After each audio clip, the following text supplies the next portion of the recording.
Digestion begins when food is taken through the mouth, mixed with saliva, and chewed.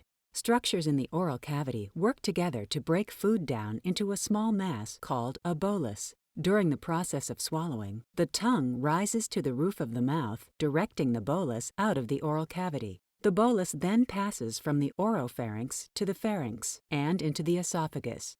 Involuntary muscular contractions, called peristaltic waves, move the bolus down the esophagus and into the stomach. Peristaltic waves continue the mechanical breakdown of food in the stomach. Digested food, mixed with digestive enzymes and acids secreted by the stomach, is called chyme. Enzymes in the small intestine further the chemical process. A small amount of nutrient absorption occurs in the stomach, but most absorption occurs as chyme travels through the sections of the small intestine.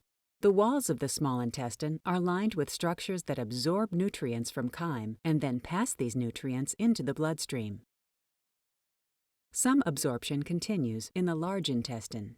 As indigestible waste moves through the structures of the large intestine, it is compacted. The elimination of indigestible waste completes the digestive process.